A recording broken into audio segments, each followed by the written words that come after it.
Bonsoir mesdames et messieurs, bienvenue dans le grand rendez-vous. Il est 19 h. Je vous propose de suivre ceci et on se retrouve juste après pour le menu de votre grande émission du soir. Bienvenue au Bénin. Paysages verdoyants, relief multiforme, faune et parcs naturels, plages ensoleillées, cité balnéaire ultra moderne, rythme au corps, rite au cœur, vestiges et reliques d'une histoire séculaire, brave peuple, biens et personnes sécurisées. Le Bénin, terre de culture et de riches traditions, vous offre de grands moments de découverte et d'évasion. Venez visiter mon beau pays, le Bénin. Il vous surprendra. Bénin, miroir de l'Afrique.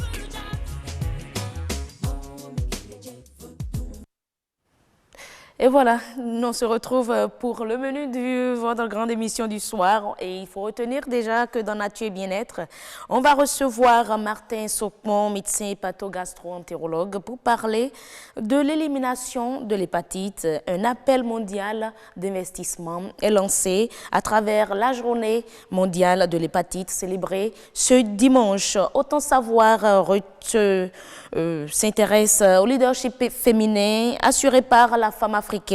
Et pour aborder le sujet, on reçoit Francine Enian-Loko-Toupé, elle est femme leader. L'expert de ce soir, Franck Kenevo, il est expert en décentralisation. Avec lui, nous allons parler du développement local. Le numérique est au service de la décentralisation. Et nous allons terminer en beauté votre émission de ce soir.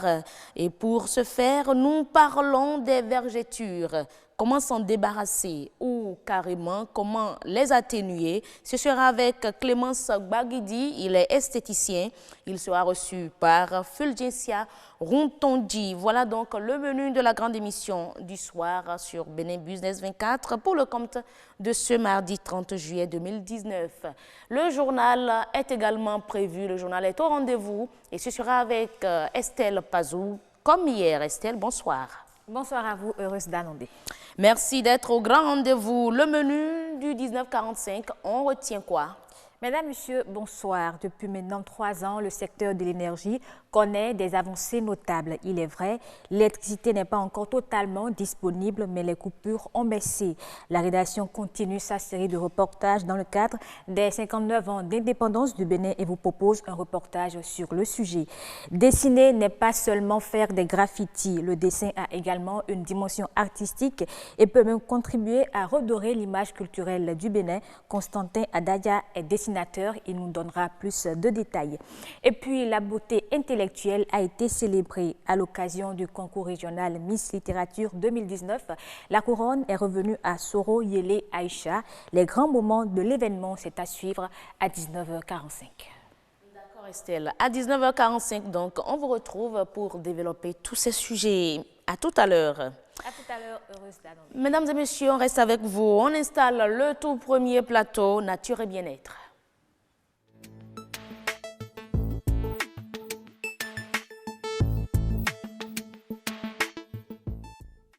Un appel mondial d'investissement est lancé pour l'élimination totale de l'hépatite dans le monde. Pour aborder le sujet, nous recevons Martin Sokmon, il est médecin hépato-gastro-entérologue. Pour aborder le sujet, mais d'abord, on retrouve de l'autre côté Angela Damanta Peja pour son reportage. À quelques encablures de la clinique universitaire de gynécologie et d'obstétrique de l'hôpital Hubert Koutoukou-Maga de Cotonou. Dans le service de gastro-entérologie, une consultation est en cours. Une consultation qui marque d'ailleurs le début du périple des malades hépatiques qui sont diagnostiqués seulement après une série d'examens sanguins. On a trouvé que j'avais l'hépatite C et il m'a envoyé maintenant chez les spécialistes. Ici, au CNHU, les autres, ils m'ont demandé d'autres analyses qui, cette fois-ci, ne pouvaient pas se faire ici, au centre. Il faut envoyer ça à l'extérieur. Une première analyse, ça m'a coûté 74 000. Le résultat de cette première analyse est arrivé et on devait encore confirmer ça par une autre analyse.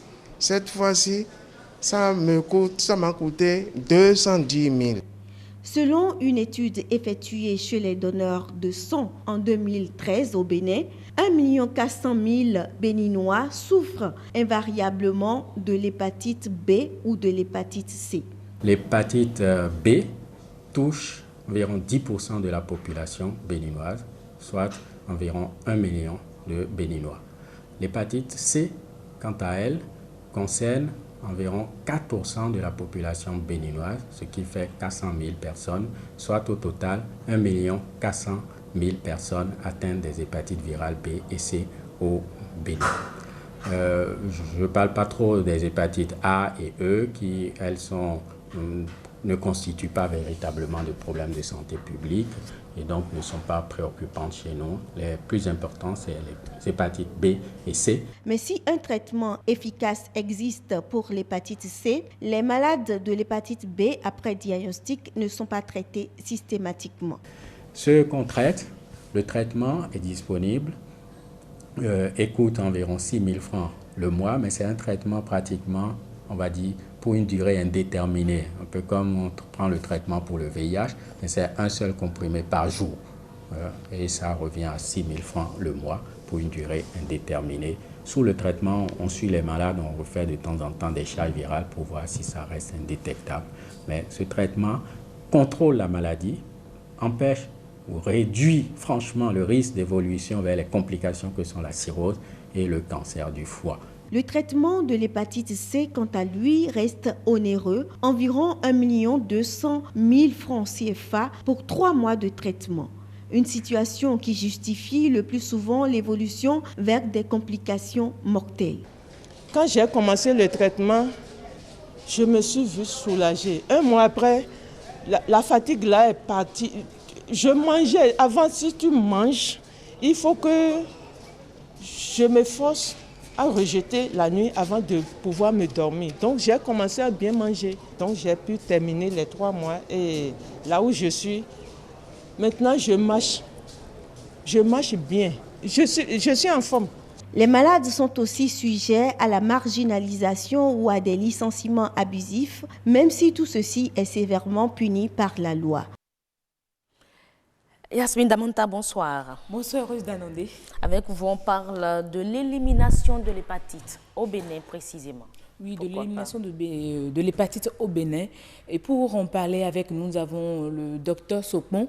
Martin Sopon, il est hépato-entérologue. Gastro-entérologue. Oui, gastro-entérologue, vous allez y arriver. Alors, comment allez-vous, docteur? Très bien, madame la journaliste. D'accord, un plaisir de vous retrouver sur le plateau du Grand Rendez-vous pour aborder ce sujet vraiment important, très important si on sait qu'environ 400 000 Béninois souffrent de l'hépatite C ou B. 1 400 000, donc 1 million pour l'hépatite B et 400 000 pour l'hépatite C. C'est quand même important. Vraiment important au point de demander pourquoi une telle situation, pourquoi autant de Béninois souffrent de l'hépatite. Alors, je vous remercie pour la question. Je profite de votre plateau pour saluer tous les téléspectateurs qui nous suivent en ce moment. Les hépatites ont été pour longtemps des maladies négligées, au détriment des autres maladies infectieuses qui constituent l'infection VIH-Sida, le paludisme et la tuberculose. Négligé par qui? Par le pouvoir public, le pouvoir en place ou par les individus?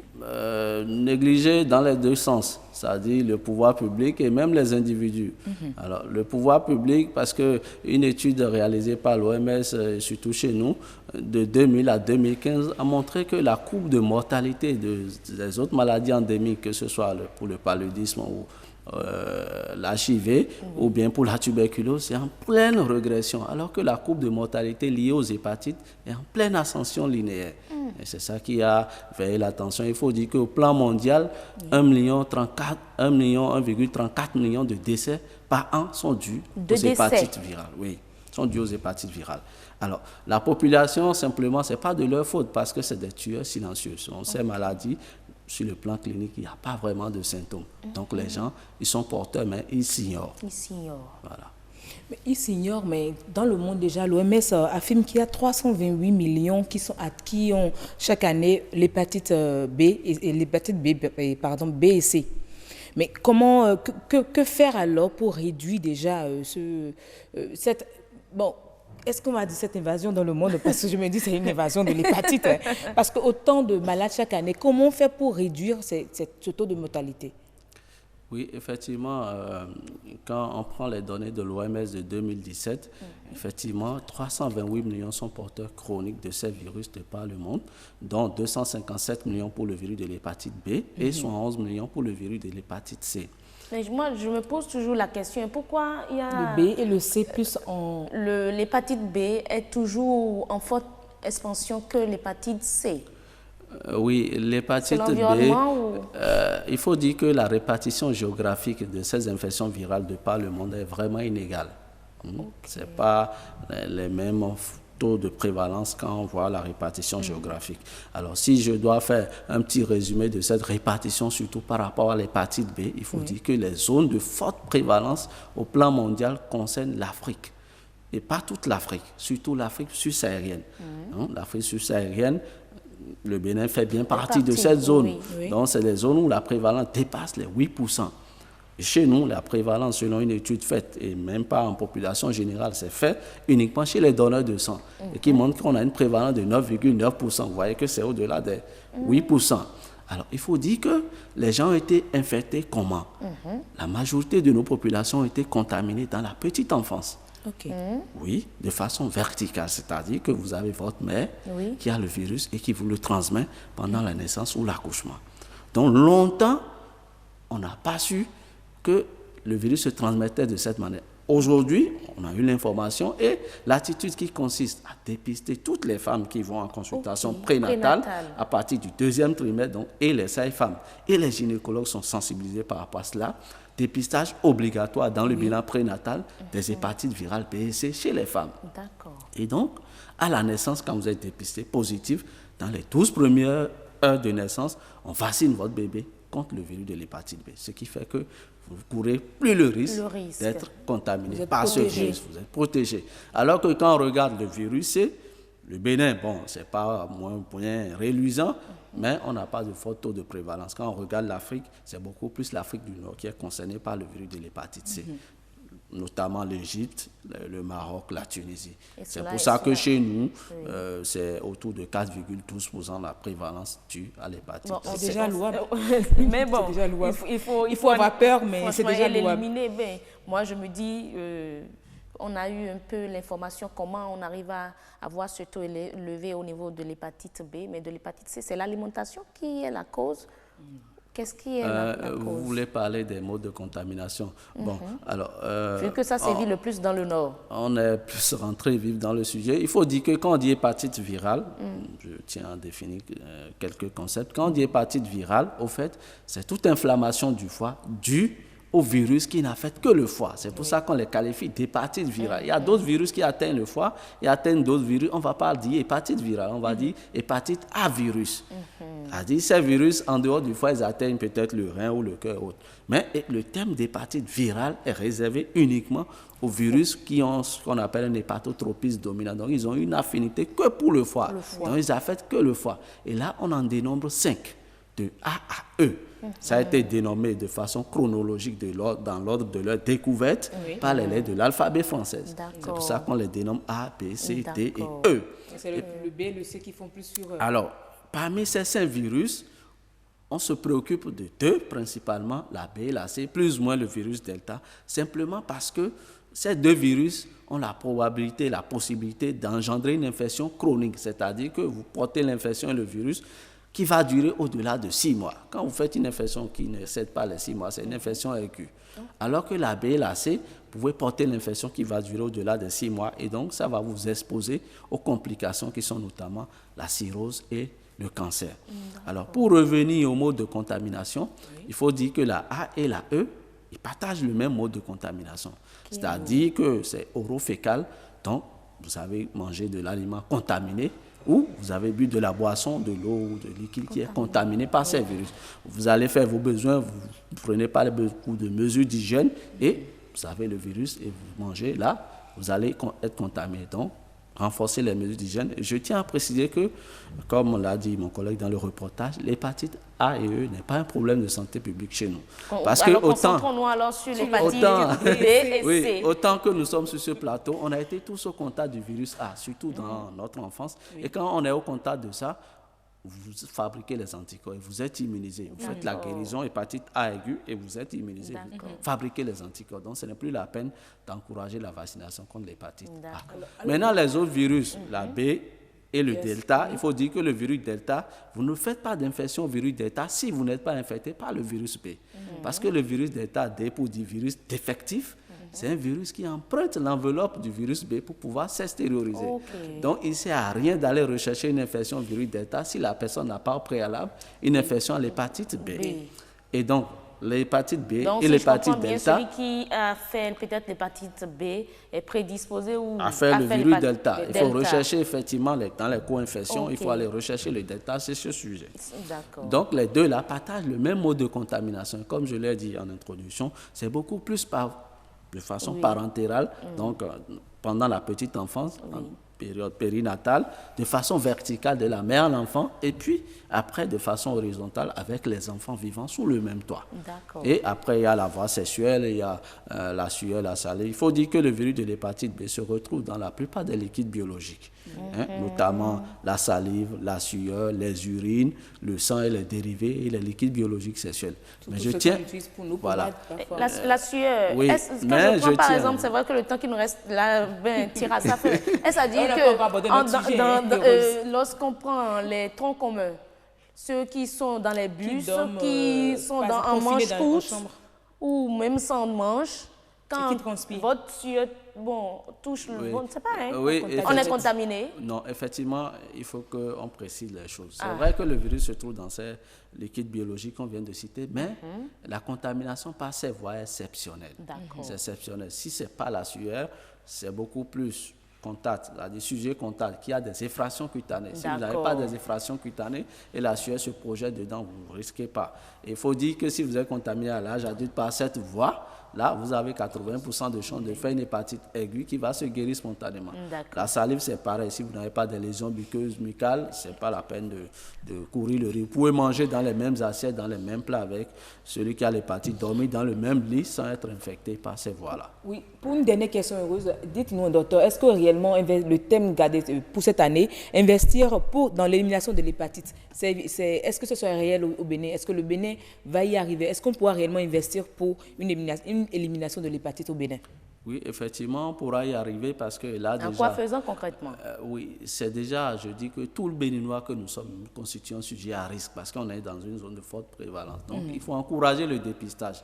Et la journée mondiale de cette année a une connotation particulière. L'année dernière, on n'a dépisté que 1000. Cette année, on fait 11 600. Donc, on augmente et les années à venir, c'est qu'on augmente davantage le dépistage. Une chose est de dépister, l'autre chose derrière, c'est d'aller vers la vaccination pour ceux qui sont négatifs et pour ceux qui sont positifs, c'est déjà de les prendre en charge, donc de les aider avec le programme national de lutte contre les hépatites, à réaliser le bilan pré-thérapeutique, à pouvoir les traiter. Donc, ce faisant, on traite ceux qui sont infectés, on vaccine ceux qui sont négatifs pour éviter de nouvelles contaminations et les femmes enceintes sont dépistées, on vaccine leur bébé à la naissance pour qu'il soit infecté comme ça. Donc on arrive à rompre cette chaîne de contamination et à l'horizon 2030, c'est de pouvoir finir avec ces infections chroniques chez nous. Amen.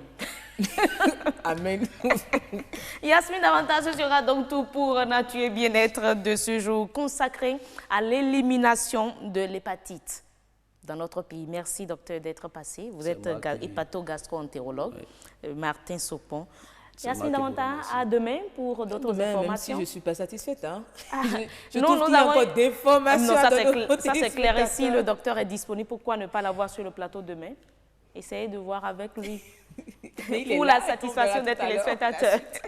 Alors, mesdames et messieurs, on reçoit à présent Francine Enian-Lokotoupé, elle est femme leader, pour parler du leadership féminin. Et ce sera dans la rubrique Autant savoir.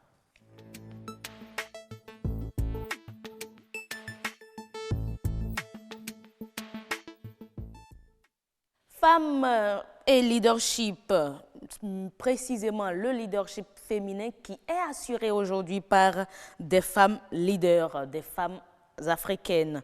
Et on en reçoit une sur ce plateau, Francine Enialokotoupé. Avant de la retrouver, je vous propose de suivre ce reportage sur le sujet. L'émergence d'un véritable leadership féminin n'est plus à démontrer en Afrique. Au Bénin, c'est une tendance qui évolue à une vitesse non négligeable. Plusieurs réseaux de femmes sont formés et continuent de se former. Développer pleinement le potentiel de citoyenneté des jeunes femmes en vue de favoriser leur participation au processus de décision et au développement de la sous-région est leur mission essentielle. Elles luttent surtout pour la protection de la jeune femme. Nous intervenons sur la thématique santé de reproduction des adolescents et jeunes. Et en la matière, nous avons signé un partenariat avec l'UNFPA, qui est le Fonds des Nations Unies pour la population. C'est un projet qui a tenu compte de l'importance du dialogue parent-enfant. Nous avons mis en place également une bande dessinée appelée Samira, qui a dénoncé le phénomène du mariage forcé, du mariage des enfants, le phénomène également des femmes qui, sur le cours du chemin, peuvent abandonner les études et qui se voient marginalisées. Et pour conduire ce réseau du Bénin de jeunes dames, à la tête, Marielle, qui évolue désormais au niveau régional, sort et laisse entrer Mariette. Alors, ce qui est déjà capital pour nous, c'est déjà de développer le leadership des jeunes filles et des femmes, mais aussi l'autonomisation de la jeune fille et des femmes de façon générale, et de travailler également à lutter contre les violences faites aux filles et aux femmes. En tant que réseau, aux côtés des jeunes filles et des jeunes femmes, nous allons développer beaucoup d'activités, toujours pour impacter. Je crois que c'est seulement à ce prix que nous allons mieux faire connaître le réseau, être aux côtés des autres associations, des autres structures, des autres institutions qui travaillent déjà dans le domaine. Elle déborde d'idées et d'atouts. Leur point commun, un brûlant désir de contribuer à façonner l'Afrique de demain. Il faut façonner l'Afrique de demain et cela passe également par des femmes leaders. Nous en avons sur ce plateau. C'est un visage, voilà, vous la connaissez très bien, oui, pour ceux ou celles qui suivent très souvent des cours, des formations sur le leadership. Alors, Francine Enialokotoupé, bonsoir. Bonsoir. Merci d'être avec nous. C'est un plaisir partagé. Alors, femme leader, est-ce que vous êtes fière des femmes leaders que nous avons au Bénin? En tout cas, le chemin est long, mais je peux dire déjà que je suis fière des femmes leaders parce qu'elles impulsent le changement auprès d'autres femmes. Elles assument réellement. Exactement. Waouh. Alors, leadership féminin assuré par la femme africaine. Dites-nous déjà où est-ce que nous en sommes concrètement. Alors, déjà... Si on va faire un bilan, quoi. Il n'y a pas de souci. Déjà qu'il faut parler du thème leadership, leadership féminin. On sait que c'est la capacité des femmes à conduire d'autres femmes, à les mener vers l'atteinte des objectifs communs. Donc, on a remarqué que de plus en plus, il y a beaucoup de femmes qui essayent de tendre la main à d'autres femmes. Et vous venez de donner un exemple à travers ce qu'on a suivi comme sujet. Oui. Les femmes ne veulent plus rester en vase clos. Elles veulent maintenant tendre la main à travers plusieurs réseaux. Vous allez voir, il y a des associations de femmes qui pullulent, il y en a plein. Mais maintenant, de plus en plus, il y a des réseaux qui se forment. Et dans ces réseaux, il y a plusieurs associations, d'autres associations féminines. Et ça, pour une raison, on se dit, ensemble, si on se donne la main, on peut réaliser des merveilles. Donc, je peux dire que le bilan, si on était au départ à 20%, actuellement, on est à 70%. Ah, waouh. Ça réjouit. Alors, concrètement, une femme leader, c'est quel type de femme? Une femme leader, c'est une femme dynamique, battante, une femme qui aime entreprendre, une femme qui est autonome. C'est tout ça, la mise ensemble, qui forme la femme leader. Donc, je récapitule un peu. La femme leader, c'est une femme battante, une femme entrepreneur, une femme autonome, une femme qui a une vision prospective et qui a envie d'impacter sa communauté. On peut résumer en ces termes. Et on peut la retrouver dans quel domaine? Dans tous les domaines. Il ne faut pas penser, les gens ont tendance à croire que ce sont les femmes intellectuelles seulement qui sont leaders. Non, c'est faux. Même la bonne, si vous allez au marché d'Antokpa, la commerçante qui sait où elle va, comment elle doit faire pour amener d'autres. Parce que si l'individualisme n'est plus de mise dans le leadership, donc ces femmes, quand elles progressent, elles tendent la main à d'autres femmes pour pouvoir se hisser également. Donc, on peut dire que ce soit dans le monde rural, que ce soit dans notre milieu, dans les milieux professionnels, associatifs et autres, on trouve des femmes leaders. On trouve des femmes leaders. Et vous avez eu quand même, à votre niveau, à gérer une association, pas uniquement de femmes? Non. Comment avez-vous pu gérer vos membres, hommes comme femmes? Alors, il faut déjà dire que la tendance, quand vous prenez l'association dont vous parlez, la tendance, vous allez voir qu'il y a plus d'hommes qui accèdent au pouvoir que les femmes. Sur, par exemple, disons 30 présidents maintenant, vous pouvez avoir 6 femmes. C'est peu. Et c'est partout ainsi. Et maintenant, on se bat pour que les femmes puissent se hisser. Ce n'est pas facile puisque c'est un milieu d'hommes. Et un milieu d'hommes, la tendance c'est de soutenir les hommes pour pouvoir briguer la magistrature suprême. On préfère voir la femme dans un second plan. Oui. Maintenant, moi, quand j'ai pris le pouvoir, si on peut s'exprimer ainsi, j'étais la 20e présidente nationale, je dirigeais tout ce beau monde-là, hommes, femmes.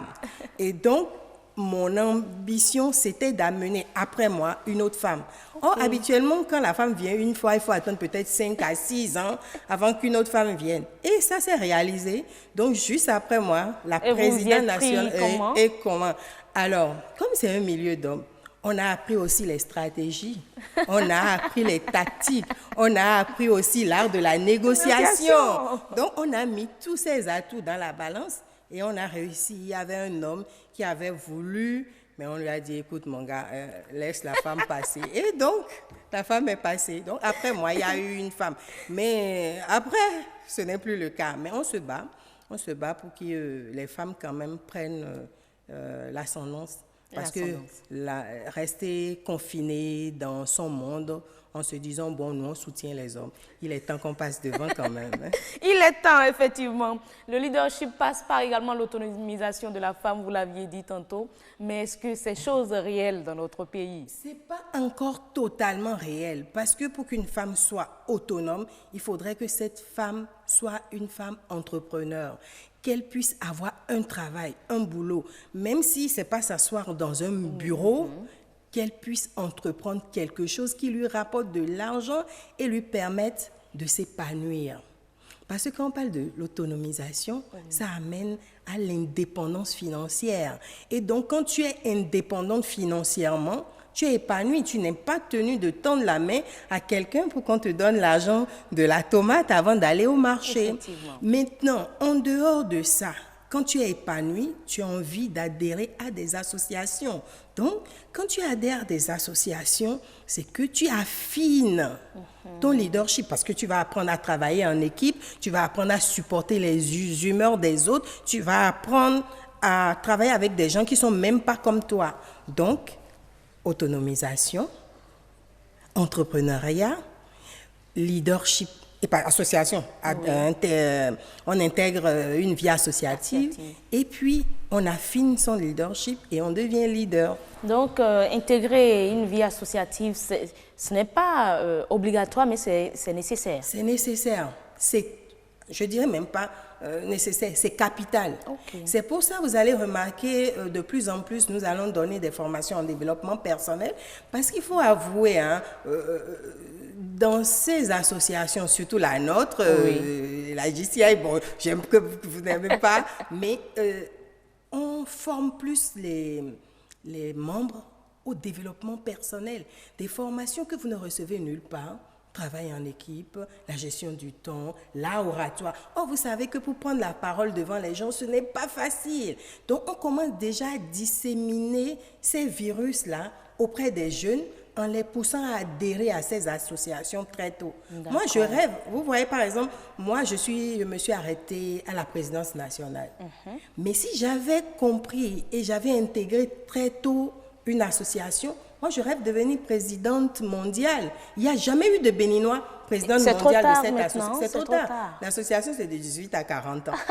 Donc, maintenant, il faut pousser les jeunes à adhérer très vite pour pouvoir finir le cursus de la nationale et pouvoir aller à l'international. Et moi, je serais heureuse de voir, pourquoi pas, une femme béninoise présidente mondiale de notre association. Ce serait génial. Alors, quels sont aujourd'hui les autres défis qu'il faut relever, d'autant plus que les réalités sont là, des hommes qui ne sont pas d'accord, d'avis avec tout ce que vous dites sur ce plateau, même des femmes qui ne sont pas du même avis que vous. Quels sont les défis qui restent aujourd'hui à relever? Déjà, le premier défi, c'est nous-mêmes, nous les femmes. Nous devons apprendre à travailler ensemble. Nous devons apprendre à nous donner la main.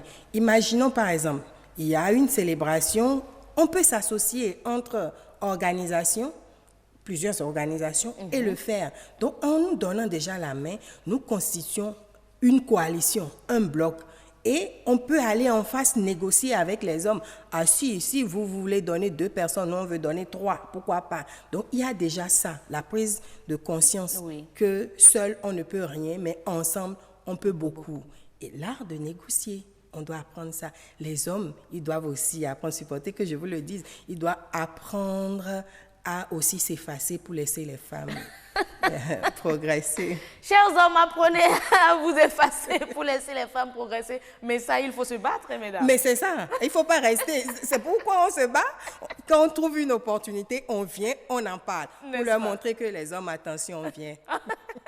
Chers hommes, prenez vos dispositions. Des femmes battantes, des femmes très fortes sont là. Et elles assurent en plus mieux que vous. C'est moi qui le dis. Évidemment, je te soutiens. Alors, mesdames et messieurs, c'est donc tout pour l'ESPER consacré aujourd'hui au leadership féminin assuré par la femme africaine. Et on avait avec nous Francine Nialoko-Toupé et les femmes leaders pour aborder le sujet. Après donc la femme leader, on va retrouver un homme leader, pourquoi pas, oui, monsieur Kenevo Franck, pour parler de la plateforme de démocratie et de reddition des comptes.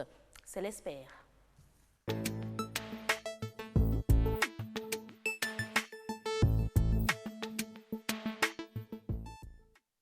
Développement local, le numérique au service de la décentralisation. On en parle avec Franck Kenevo, il est expert en décentralisation. Monsieur Kenevo, bonsoir. Bonsoir, chers consoeurs. Vous portez très bien? Ça va bien et je suis toujours content de venir dans vos studios. Et je remarque quand même que vous avez un joli plateau. Ça prouve que vous êtes venu, ça fait un bon moment. Voilà, c'est ça. Alors, on parle de développement local, le numérique au service de la décentralisation. Il y a une initiative aujourd'hui, une plateforme de démocratie et de reddition des comptes. Pour servir à quoi concrètement? Vous savez, lorsque en 2003, le Bénin commençait l'expérience de la décentralisation, le numérique n'était pas très développé. Alors, pas du tout d'ailleurs. Exactement. Donc, on a remarqué que malgré tous les efforts des élus locaux, des autorités au niveau central pour permettre aux citoyens de participer, de vivre la démocratie à la base, les résultats ne sont pas à la hauteur des investissements. Donc, on s'est dit qu'aujourd'hui, le numérique est en train de révolutionner notre vie.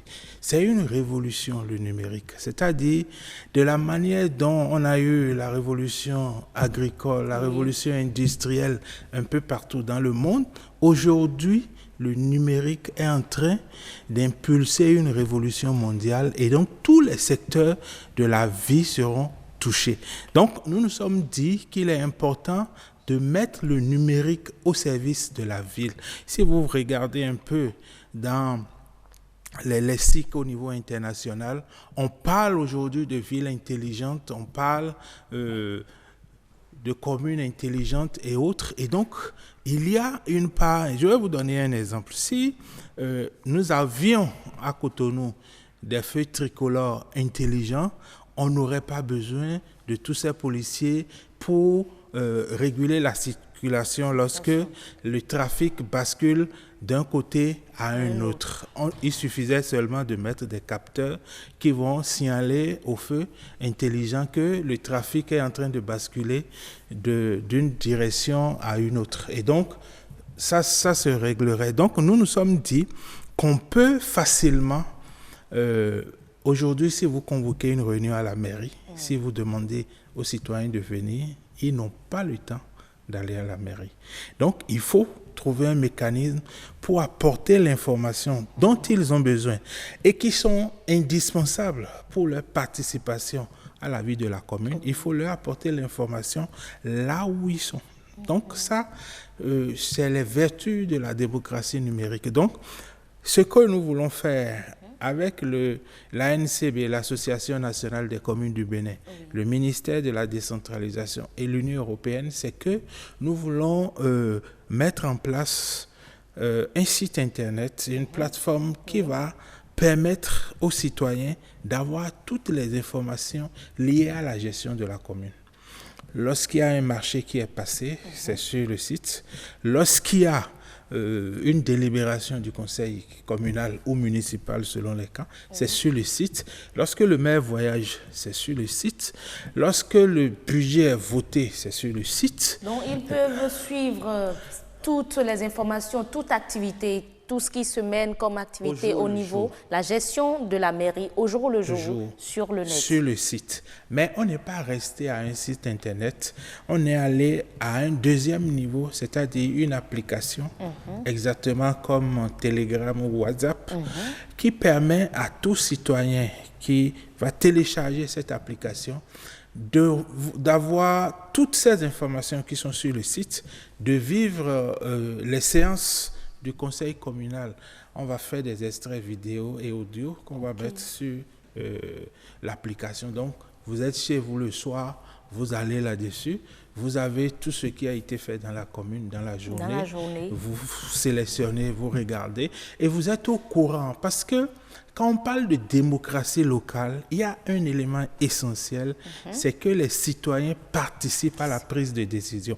Et s'ils n'ont pas les informations qu'il faut, ils ne pourront jamais participer. Combien de citoyens va au niveau de la mairie pour vérifier uniquement des informations si ce n'est pas pour aller faire des légalisations ou aller retirer des souches? Et lorsque aujourd'hui on se plaint que les gens ne viennent pas aux réunions du conseil communal ou municipal, mais s'ils vont, ils ne comprendront pas grand-chose parce que l'actualité, c'est une succession d'événements qu'il faut avoir pour comprendre pourquoi aujourd'hui, à l'ordre du jour, il y a tel dossier ou tel autre. Donc, nous allons travailler sur cette application de sorte que si le maire veut débattre d'un sujet, il peut mettre le sujet sur la plateforme de sorte que tous ceux qui sont connectés puissent lui donner leur avis. D'accord. Nous pensons telle chose de ce que vous voulez faire, monsieur le maire. Deuxièmement, s'il y a des besoins de services publics, des voies qui sont dégradées, le niveau de l'insécurité qui monte dans un quartier, dans une ruelle même, on peut signaler ça au conseil, au maire. Dès lors que c'est posté par un citoyen enregistré, ça va directement à la mairie. Et qu'est-ce qui vous dit que ça va marcher? Qu'est-ce qui vous dit que ça va changer les choses? D'autant plus qu'il y en a, il y a de ces citoyens qui connaissent leurs devoirs, leurs droits et qui écrivent. Il y a tellement de courriers déposés au niveau des mairies pour signaler telle situation, mais jamais de suite. Vous savez... C'est à travers le net qu'ils vont réagir systématiquement. L'avantage numéro 1 du numérique, c'est que ça laisse des traces. Et on peut compiler les statistiques. Donc, par trimestre, par mois, ou même par semestre ou par an, on peut retracer tout ce qui a été fait au niveau de chaque commune. Deuxièmement, vous savez, c'est important que les autres sachent que tel citoyen a soulevé telle plainte à tel jour. À partir de ce moment, si la mairie ne réagit pas, les autres savent. Mais si vous déposez votre courrier et que personne ne répond, les autres ne sont pas au courant. Donc, j'ai aimé l'expression du maire de Calavi au lancement du programme qui disait que plus rien ne sera sous la table, mais tout sera sur la table. Donc la balle est en train d'aller dans le camp des citoyens qui doivent maintenant s'organiser. Parce que nous, citoyens, nous avons des droits, mais nous avons aussi des devoirs. Lorsque vous êtes citoyen et que vous êtes consulté, vous avez l'obligation de participer à cette consultation. Si vous n'avez pas d'avis, vous dites « je n'ai pas d'avis ». Mais il faut participer. Deuxièmement, si vous avez des impôts à payer, on va vous les rappeler sur l'application. On va vous dire voilà, etc. Parce qu'il n'y a pas de droit sans responsabilité. Lorsque vous avez des droits, ça suppose forcément que vous avez des responsabilités. Et quand on met les deux ensemble, et quand les citoyens vont commencer par se parler, les élus vont commencer par parler aux citoyens, vous allez voir qu'on aura des communautés plus soudées. Et comment ça va se présenter? Est-ce que c'est toutes les communes réunies au niveau de la plateforme ou chaque commune avec sa session? Oui. Comment ça se passe? C'est-à-dire chaque commune aura son entrée. Lorsque vous venez sur la plateforme, vous choisissez votre commune de résidence si vous êtes au Bénin.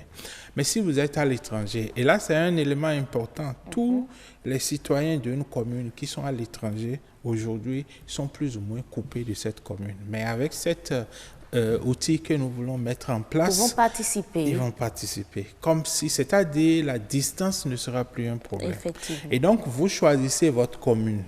Mais vous pouvez être résident à Cotonou et, originaire de Boycon comme moi. Hein? Donc, je peux suivre à Cotonou, à Calavi ou à Boycon, tout ce qui se passe. Et donc, de ce point de vue, vous choisissez votre commune ou vos communes, vous rentrez dedans et à partir de ce moment, vous pouvez interagir, vous pouvez lire tout ce qui se passe. Aujourd'hui, on affiche les délibérations à la mairie. Mais il faut faire le déplacement effectivement. Nous voulons mettre ces délibérations assez d'avantages en tout cas à la disposition du citoyen qui est chez lui. Oui. Et s'il a besoin de compléments d'information, il exprime sur la plateforme. Et le projet a au niveau de chaque commune un point focal qui aura pour mission de centraliser les demandes des citoyens, de suivre leur gestion au niveau de la mairie, mais aussi de collecter toutes les informations que génère la gestion de la ville, de la commune, de sorte que sur la plateforme, les informations soient régulièrement mises à jour et que les préoccupations des citoyens soient transmises en temps réel aux autorités. Mais aujourd'hui, c'est déjà disponible? Non. Quelles sont les communes c'est les communes de Cotonou, Abomey-Calavi et Akpo-Misrété. Nous avons choisi une zone qui est bien couverte en matière d'Internet. Et nous allons faire l'expérimentation. Mais sur la plateforme, il y aura les 77 entrées. Il y aura les 77 communes. Mais on va activer pour le moment les 3 communes. Abomey-Calavi, Cotonou et Akpo-Misrété. C'est tellement que vous êtes originaire de Non, je fais la confusion entre Akpo-Misrété et Semekoji, pas du tout. Je n'en suis pas native. Donc c'est ça. C'est vraiment une phase pilote pour voir comment ça va fonctionner. Et à partir que ça prenne. Nous allons y travailler et Dieu fera le reste. Dieu fera le reste. Merci beaucoup. Monsieur Kenenvo, Franck Kenenvo, vous êtes expert en décentralisation et avec vous, on parlait de cette initiative, une plateforme de démocratie et de réédition des comptes. Le numérique, aujourd'hui au service de la décentralisation. Mesdames et messieurs, après donc Autant savoir, nature et bien-être et l'expert, on retourne l'antenne à la rédaction pour suivre le journal avec Estelle Pazou avant de retrouver Fulgencia Routondi pour boucler l'émission en beauté.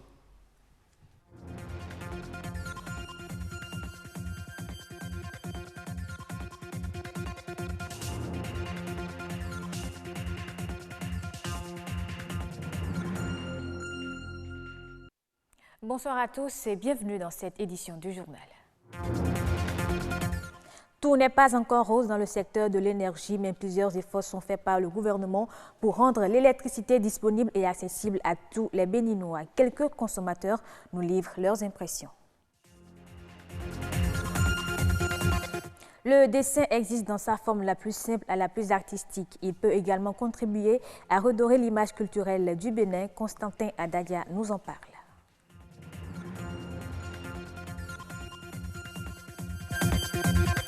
Et puis le concours régional Miss Littérature 2019 a livré son verdict. C'est Soro Yele Aïcha qui a remporté la couronne. Retour sur les temps forts de la grande soirée de la finale dans ce journal.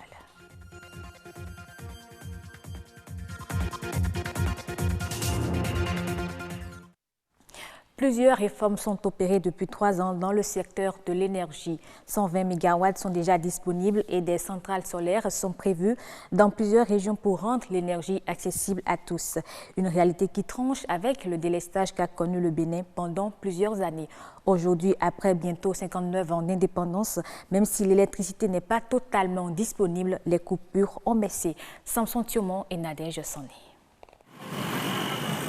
Il y a 3 années en arrière, les coupures d'électricité étaient monnaie courante dans les grandes villes du Bénin. Difficile de vaquer à ses occupations quotidiennes où l'énergie est incontournable sans craindre d'être coupée. Au moment où il y avait des coupures, on avait du mal à gérer la clientèle, à faire couler nos produits parce qu'on est là pour la vente et la commercialisation de nos produits glacés. Or, faute d'électricité, on ne peut plus mener nos activités comme cela se doit. Si elle a la coupure, nous sommes obligés de s'arrêter. Si ça vient, on recommence. À cette période, notre pays ne produisait que 10% de ses besoins en énergie. Aujourd'hui, même si l'énergie n'est pas disponible de manière à éviter les coupures, les utilisateurs apprécient les efforts du gouvernement. Avant, des fois, durant toute la journée, on n'a pas de courant. Mais il y a un peu de différence maintenant. Il y a encore 3 ans, on nous coupait le courant 3 fois au moins en une semaine. Actuellement, en un mois, il coupe 3 fois à peine. Sans vous mentir, ça va. Bon, c'est vrai, des fois, il y a des coupures, mais je crois que ça ne dure pas. Si à Kadjeon et Saint-Michel, les promoteurs de bars, responsables d'ateliers se réjouissent des efforts opérés, tel n'est pas le cas pour les opérateurs économiques situés à Akpakpa. Pour eux, même s'il y a une certaine amélioration, tout n'est pas rose. On peut parler d'une légère amélioration. Ils donnent le courant, par exemple, à 14 h. À 14h05, on coupe encore le courant, on redonne. Et là, ce sont les machines qui reçoivent des chocs. Et il faut faire intervenir maintenant des techniciens. Le délestage a vraiment endommagé certains appareils. Des efforts restent à faire pour la satisfaction des grosses entreprises. Mais le regard des spécialistes est tout autre. Selon eux, il y a eu des avancées. Le programme d'action du gouvernement très ambitieux, la stratégie d'accompagnement et les nombreuses réformes sont quelques stratégies à mettre à l'actif du gouvernement. D'abord, on a démonopolisé la politique qui consistait à laisser le monopole seulement à la SBE et à la CEB. Les deux pays l'ont fait de commun accord. Donc aujourd'hui, il y a un cadre juridique qui permet au secteur privé national ou international de venir investir dans le secteur. Nous étions partis d'une capacité pratiquement zéro de production nationale et aujourd'hui on approche pratiquement les 200 MW. Plus de 1000 milliards de francs CFA ont été mobilisés par le gouvernement dans le secteur de l'énergie. En dehors des 120 MW de Maria Glita déjà disponibles, environ 100 MW vont être produites dans les différentes centrales solaires photovoltaïques et seront injectées sur le réseau électrique d'ici quelques mois pour combler le déficit énergétique du Bénin. Le dessin est défini comme une représentation d'objets, de personnages ou de paysages. Il existe sa forme simple, mais il peut aussi prendre des dimensions artistiques et culturelles. Dans cet extrait, Constantin Adadia nous en parle plus amplement. Il revient par ailleurs sur ce que le dessin peut apporter à l'image culturelle du Bénin. Dessiner devient un art quand le dessinateur, le simple dessinateur, décide de s'exprimer, décide de donner, d'apporter sa vision du monde. Et à travers une œuvre, et l'œuvre doit avoir des caractéristiques d'originalité, c'est que l'œuvre doit être originale et l'œuvre doit être unique. Donc le dessin, le simple dessin qui est des gribouillis et autres, devient un art quand l'artiste singularise cela. Voilà. Depuis toujours, le dessin n'est pas très connu en tant qu'art. Le dessin, disons, est un peu ignoré. Mais depuis quelques années, ça commence par petit à petit évoluer. Beaucoup de jeunes s'affirment aujourd'hui en tant que dessinateurs. Non seulement ils le font, mais aussi ils essaient quand même de se montrer, d'attirer la lumière vers eux et faire en sorte que cet art qu'est le dessin maintenant aujourd'hui soit reconnu et que cet art soit, disons, mis à la place. À la place qu'on lui doit. Voilà. Bon, nous avons différents types de dessins. Nous avons la caricature, nous avons la bande dessinée, nous avons l'illustration, nous avons les tatoueurs, nous avons la graffiti. Le dessin fait déjà beaucoup pour l'image culturelle, à travers déjà les décors, à travers les bas-reliefs, à travers tout ce qu'on peut trouver dans la ville comme images et autres. Et aujourd'hui, le dessin peut apporter beaucoup parce que c'est le dessin qui illustre tout ce qui est événement, tout ce qu'on décide de transcrire en images. C'est le dessin qui le fait. Et le dessin apporte aussi beaucoup à travers des motifs, à travers la création, le design et autres. Donc le dessin apporte beaucoup à l'image culturelle du Bénin. Du dessin, on passe à présent à la beauté intellectuelle. Soroyele Aïcha est une Ivoirienne. C'est elle qui détient la couronne du concours régional Miss Littérature 2019. Elle a été élue à l'issue de la grande finale. Elles étaient 9 candidates venues du Bénin et de la sous-région ouest africaine. Retour sur les grands moments de cet événement dédié à la beauté littéraire avec Jules Akwaïkou et Patrick Adjaboudjou. Il est 21h30 à Cotonou, l'heure de la grande finale régionale de la littérature. Ici, l'amour pour le livre est célébré et la beauté intellectuelle est mise en valeur. C'est la compétition, non pas pour célébrer la beauté physique, mais pour célébrer la beauté intelligente. Miss Littérature, la fête littéraire au féminin, prend une dimension régionale. Elles sont 9 candidates venues du Niger, de la Côte d'Ivoire et du Bénin. Je suis de la lignée des femmes guerrières. Acte 1 de l'édition 2019. Chaque candidate se présente au public dans les attraits traditionnels de son pays d'origine. Je suis Tony Carole, descendante des chasseurs de Glasgow. Acte 2. Elles se sont appliquées à répondre aux questions littéraires. Tout se fait comme dans une salle de classe. Acte 3. Chacune d'elles rédige et présente au public un test sur l'un des sites touristiques qu'elles ont eu à visiter. Le temple des Pythons, avec son mysticisme, sa majesté et sa beauté, m'a profondément touchée, émerveillée et subjuguée. Je dirais que le temple est fascinant et est à découvrir. Le jury apprécie chaque candidate, puis dévoile le trio gagnant. Les 3 meilleurs sont déclarés finalistes. Qui portera la couronne? Un exercice intellectuel est impératif pour la mériter. Babingo est envoyé en métropole par son père qui le voulait médecin. En 3 minutes, chaque finaliste présente le résumé du roman Babingo au nom des acculturés de l'écrivain béninois Moussibaou Mazou. Mesdames et messieurs, permettez-moi de partager avec vous mon plaisir d'avoir lu l'œuvre Babingo. C'est elle qui a séduit le jury par sa plume, sa culture livresque et sa brillante capacité à dire son test. Soroyele Aïcha décroche la couronne de Miss Littérature régionale 2019. Elle est ivoirienne. La lecture, c'est le champ de connaissances. C'est le milieu où on acquiert tout ce qui est élévation. Les mots me manquent en fait. En même temps, c'est une grande surprise pour moi. L'intelligentsia béninoise est honorée par la première dauphine, Bérénice Nkonou. L'échappe de deuxième dauphine est allée au Niger avec Parida Mahman.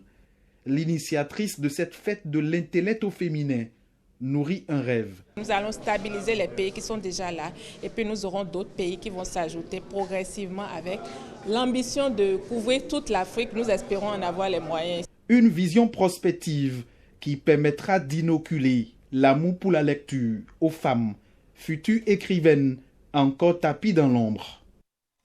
Hors du Bénin, des indicateurs collectés auprès de diverses sources montrent la montée inquiétante de la dette dans les secteurs de la finance et au sein du gouvernement en Afrique du Sud. Parmi les pays émergents, l'Afrique du Sud est le seul où la dette du secteur financier a atteint 25,5% du produit intérieur brut au terme du premier trimestre 2019. Parallèlement, la dette du gouvernement a atteint les 59,3% du PIB au 31 mars 2019. Cette pression vient s'ajouter aux mauvais effets d'un environnement économique qui évolue au ralenti avec de faibles perspectives de croissance et donc moins de recettes pour le gouvernement. Le Conseil constitutionnel est une institution publique du Sénégal. Elle est la plus haute instance du système judiciaire. Pour mieux la faire connaître et faire connaître ses compétences, les membres du Conseil ont échangé avec les journalistes. À terme, ces derniers vont servir de relais auprès des populations invitées à découvrir une institution qui œuvre pour le renforcement de la démocratie. Le compte rendu de Roukia Touba de la RTS. Le Conseil constitutionnel a établi le dialogue avec les médias pour s'ouvrir à la société. Par cette politique d'ouverture, l'institution compte circonscrire la désinformation en organisant la communication sur son fonctionnement et ses compétences. Le droit étant une matière où le langage est assez technique, les médias en tant que relais entre les institutions et les populations ne peuvent pas ne pas être un interlocuteur du Conseil constitutionnel. Et encore une fois, dans un débat où ce sont des éclairages techniques, le Conseil n'abdiquant pas les obligations de réserve qui s'imposent à elle, les médias n'abdiquant pas la liberté d'interprétation de ce qu'ils savent, il s'agit juste de trouver un mi-chemin entre nous et eux pour pouvoir parler un langage commun sur certaines notions. Des notions juridiques que les journalistes doivent comprendre pour mieux expliquer le sens des décisions du Conseil constitutionnel. Aussi, un partenariat Conseil constitutionnel presse est-il noué. C'est un partenariat qui existe depuis longtemps entre le SYNPICS et le Conseil constitutionnel. Cette rencontre va nous permettre de mieux traiter les questions qui proviennent un peu du Conseil constitutionnel. Cette rencontre que nous avons avec le Conseil constitutionnel sera d'abord bénéfique aux journalistes. Ils vont dans le traitement des informations mieux comprendre pourquoi à chaque fois on dit que le Conseil constitutionnel est incompétent. Cela permettra également aux populations sénégalaises qui à chaque fois également ne comprennent pas pourquoi la juridiction la plus haute de ce pays se déclare toujours incompétente. Rien que pour ça, je crois que cette rencontre donc de Sali, cette deuxième rencontre d'ailleurs après celle de Mbodiène, est extrêmement importante. Le Conseil constitutionnel veut demeurer une institution fondamentale dans le processus électoral et le jeu démocratique. À travers les médias, il va, par et pour une société plus citoyenne, consolider l'état de droit. Et c'est la fin de ce journal. Merci à vous de l'avoir suivi. Bienvenue au Bénin. Paysage verdoyant, relief multiforme, faune et parcs naturels, plages ensoleillées, cité balnéaire ultra moderne, rythme au corps, rite au cœur, vestiges et reliques d'une histoire séculaire, brave peuple, biens et personnes sécurisées. Le Bénin, terre de culture et de riches traditions, vous offre de grands moments de découverte et d'évasion.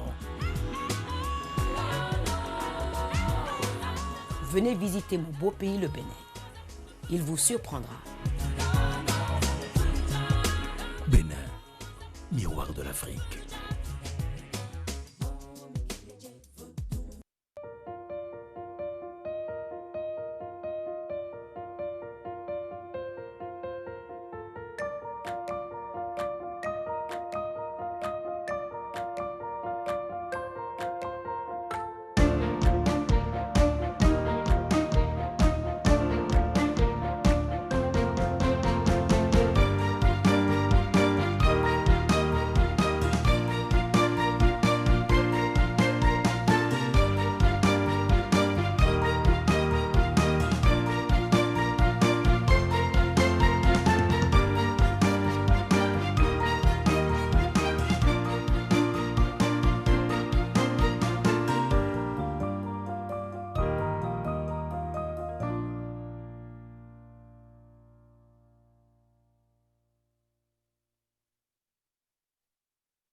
Et voilà, mesdames et messieurs, c'est donc tout pour le grand rendez-vous pour le compte de ce mardi 30 juillet 2019. On vous remercie pour l'attention. D'ici là, portez-vous très bien.